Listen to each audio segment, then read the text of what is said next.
اسانه طریقه دا ده لږ معمولي شانتې کوله ودرېږي داسې معمولي غوندې به کوله ودرېږي.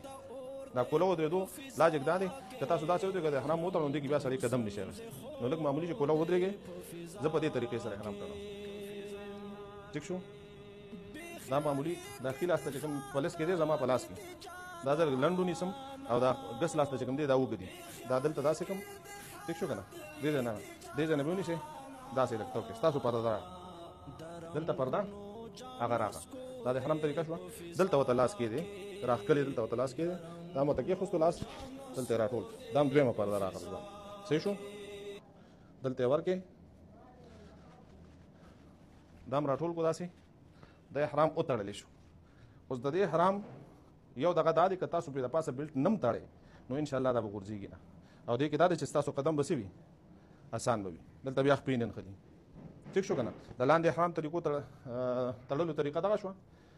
دا یو چې کوم دی د احرام دا به د پېښور نه تاسو داسې په اوږه باندې واچوئ. کله چې نیت وکړو نو بیا به سر نه پټوئ ښه نه مخپې پټوئ او نه به سر پټوئ. ټوپۍ موپۍ به بیا نه په سر وئ. دې ځای نه به د احرام داسې واچوئ لکه مونږ تاسو چې په ژمي کې څادر په سر وبس دا څادر به داسې واچوئ د احرام. کله چې تاسو په خیر او عافیت سره ورسئ انشاءالله هوټل ته ورسېدئ ښه طریقه دا ده چې یو ګنټه دوه آرام وکړي چې اوس کې سا سکون شي او 10 وغیره که څوک ماتوي نو دا نه ده چې دا مونږ وتړه دا نشو لور کولی. اوس یو سړی باتروم ته لاړ او هغه دا نشي سنبالولی واپس یې کوز کا هلته بره یې ځوړند که دا هم کوز کا خپله تقاضه پوره کا بیا راشه احرام هماغه شه. د احرام پابندۍ وي. احرام دا نه دی چې څادر دې وتړو دا نشي لور کولی نه د دې څادر خپلې پابندۍ دي دغه پابندو به خیال ساتئ چې دا موږ چې کله ورسېدې او بیا انشاءالله تاسو حرم شریف ته کوزېږئ. ټیک شو که نه؟ په باب فهد باندې به تاسو ځئ انشاءالله 6 نمبر باترومونه او باب فهد گیټ نمبر 79 گیټ نمبر 79 یو کم اتیایم گیټ ته په دې به تاسو کعبې ته کوزېږئ. تاسو چې دلته کوشئ دې طرف ته به تاسو مخامخ کوشئ. ګوره دا حجر اسود دی دې طرف ته تاسو د حجر اسود ته مخامخ به دلته کعبې ته کوشئ. چې دلته کوشئ دې حجر اسود له به ځان نه ورسوئ. ټیک شو؟ دې ته مخامخ که دا راته نه ښکاري نو دې ته مخامخ شین لیټ لګېدلي د دې ځای نه به تاسو د طواف شروع کوئ. نو چې دلته راورسېدې ټیک شو که نه دا ښی لاس دا به داسې ښکاره کړي دې ته وایي استباع په شریعت کې دې ته وایي استباع. دا ښی اوږه به ښکاره کړي دا به ستاسو دې ځای نه چې کوم دی تاسو ابتدا کوئ د طواف. نو تاسو به بیت الله تعالی مخ کې بسم الله الله اکبر بسم الله الله اکبر دا طریقه ده. صحیح شو که نه؟ د دې ځای نه به شروع کړئ د حجر اسود نه شین لیټ دا دی. طواف به کوئ جي د کعبې نه تاویږئ داسې. ټیک شو جي؟ دا ستاسو یو چکر شو. په یو طواف کې 2 چکرې دي.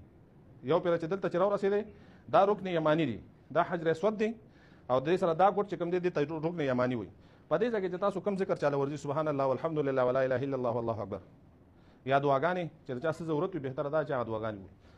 دې رکن یماني نه چې راورسېدی دې حجر اسوده پورې نو بهتره دا چې دا دعا ووایي اللهم ربنا آتنا فی الدنیا حسنه وفي الآخرة حسنه وقنا عذاب النار وادخلنا الجنة مع الأبرار یا عزیزو یا غفار. دا دعا به وایي یا که چاله پوره نه ورځي اللهم ربنا آتنا فی الدنیا حسنه وفي الآخرة حسنه وقنا عذاب النار.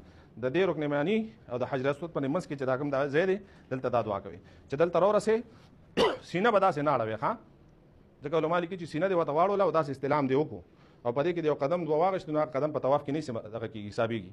تاسو به داسې راشئ دلته راورسېدئ بسم الله الله اکبر. ټیک شو که نه؟ داسې بالکل به داسې نه راتاویږي. د طواف په دوران کې به تاسو کعبې ته نه ګورئ.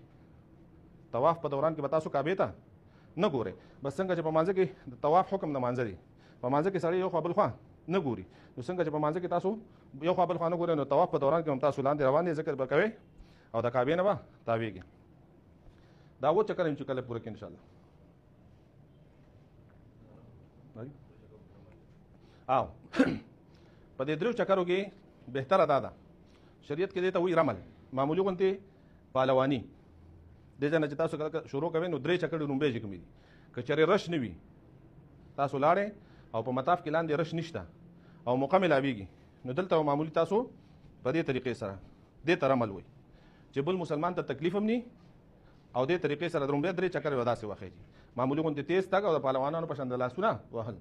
خو که چېرې رش وي او بل سړي ته تکلیف جوړېږي نو بیا به تاسو نارمل طریقې سره چې کوم دی داسې تللی شي، بیا څه دغه نشته پکې چې و چکر هم انشاءالله کله پوره کړه.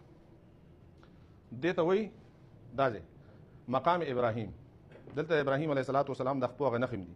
یاد ساتئ چې د عمرې احرام مو تړلي نو تاسو خوشبو وغیره لا نه شئ نږدې کېدی. دا حرم، دا کعبه، دا حتیم، دا ټول معطري په دې عود لګېدلي. ها نو د عمرې په احرام کې به دلته لاس ماس نه لګوي. پوه شوې که نه؟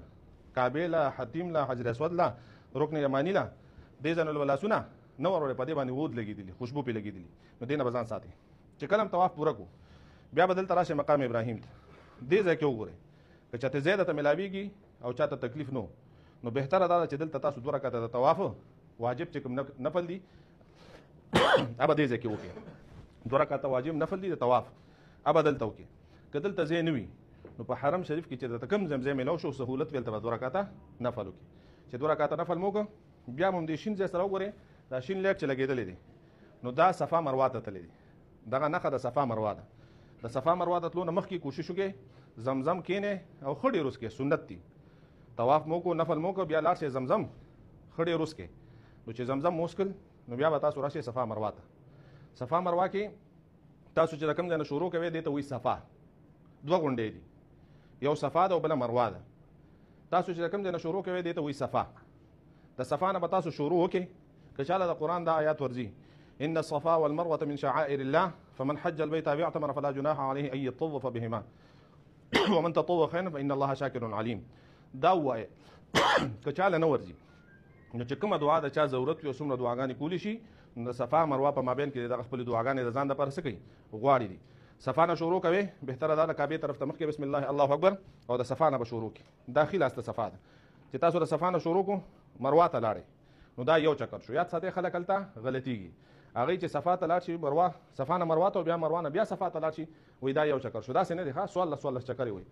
د صفا نه مروه ته دا یو شو، د مروه نه صفا دا 2، د صفا نه مروه 3، صفا نه مروه نه صفا 4، صفا نه بیا مروه 5، د مروه نه بیا صفا 6 او د صفا نه اخري چکر بس تاسو په مروه باندې ختمېږي. چې مروه ته لاړئ هلته هم دغه ختم شو. که 2 رکعته نفل کولی شئ وکړئ، که نه شئ کولی بس خپل دغه ته راځئ نو دغلته به دعا وغواړئ او بیا به اگزیټ ګیټ دی مخرج یې پې لیکلي په هغې باندې به روځئ او را به شئ د حلق طرف ته.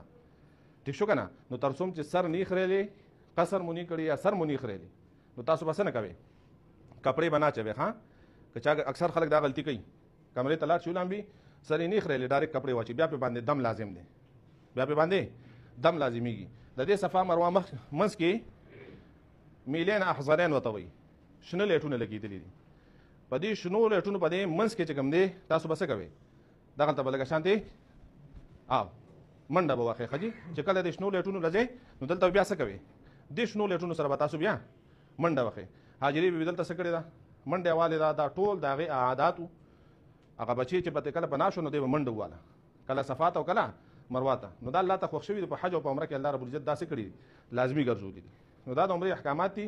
بیا به تاسو حلق وکئ، سر به وخورئ او د سر د خریلو نه بعد تاسو د عمرې دا احکاماتو نه څه بس ازاد دي. بیا که سړی کپړې اچوي همداسې بیا چې تاسو طواف کوئ نو لاندې مطاف ته بغیر د احرام نه پرېږدي. تاسو به احرام اچوئ بیا به طواف کوئ او بره طواف چې کوم دی په کپړو وغیره کې کولی شئ انشاءالله. نو دې څیزونو چې کوم دی دا خیال ساتئ. دې نه علاوه که د چا څه سوال وي څه معلومات وي. جی جی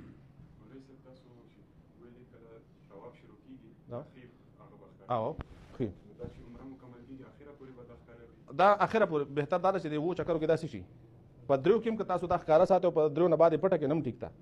خو که تاسو په ټول طواف کې اوږه ښکاره ساتئ نو بیا ټیک ده. چې بیا کله صفا مروه ته ځئ بیا خپل څادر څه کړئ داسې واچوئ بیا داسې استعمالولی شي. صفا مروه کې د اوږه تاسو څه کړئ پټه کړئ او د دې طواف په لومړو 3 چکرو کې د اوږه به ښکاره ساتئ او په اخري 4 کې که د اوږه تاسو ښکاره ساتئ او که پټه ساتئ د دې تاسو ته اختیار دی. بل د نارینه او زنانو ټولو لپاره دغه ځای دی.